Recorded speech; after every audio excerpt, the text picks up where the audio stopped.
Today I'd like to talk to you about a fallen giant, and I'm going to read you from 1 Samuel chapter 17, verses 48 and 49, where we read, "So it was, when the Philistines arose and came and drew near to meet David, that David hurried and ran towards the army to meet the Philistine. Then David put his hand in his bag and took out a stone, and he slung it and struck the Philistine in his forehead, so that the stone sank into his forehead, and he fell on his face to the earth." All the talk was over, and it was time for the battle to begin. Goliath was furious, and with all his armor and all his weapons, he came and drew near to meet David. Now, most of us have never had the experience of an angry, giant man running at us to kill us. I think I know what I would do. I would run away as fast as I could. The young shepherd David did just the opposite. We read, David hastened and ran towards the army to meet the Philistine. David didn't run away. He didn't hide. He didn't panic. He didn't drop to his knees and pray. Instead, David ran as fast as he could right at the angry giant. David acted according to the principle that many Christians find to be a struggle. They wonder, is God supposed to do it, or am I supposed to do it? The answer to that question is simple. Yes, God does it, and we do it. Trust God, rely on Him, and then get to work and work as hard as you can. Run right at the enemy.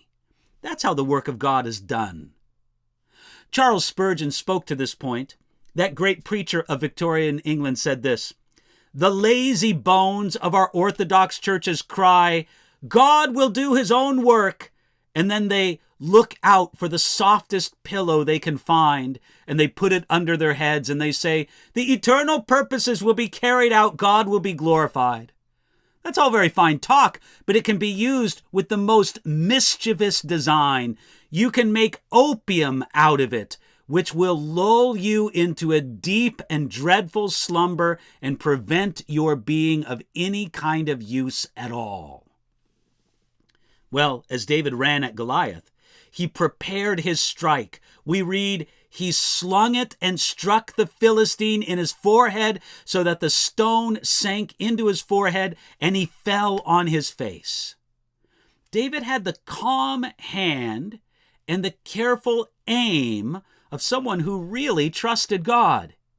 He used the sling, a leather strap with a pouch in the middle, to hurl a stone, killing Goliath. His aim was true, and the stone sank into his forehead, and he fell on his face. A big man falls hard, and we can imagine that the earth shook when Goliath fell. Earlier in the book of 1 Samuel, we see that the Philistine god Dagon fell on his face before the Lord. Now Goliath, the mighty Philistine worshiper of Dagon, fell on his face. You see, everybody else looked at Goliath and said, "That man is so big that I can't beat him." David looked at Goliath and said, "Goliath is so big, I can't miss him." Now, this was not the first time that David used the sling. And one might say that this battle was won when David worked as a shepherd in those lonely hours alone with the lambs. In those hours, David talked to God and took a lot of target practice with his sling. Now, his communion with the Lord and his skill with the sling were both used by God. If we fail in our faithfulness today, we may never be ready for the challenge that we face tomorrow.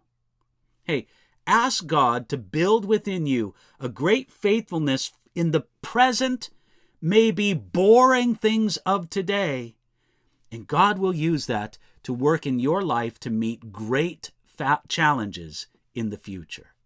You can ask God to do that and ask Him about it today.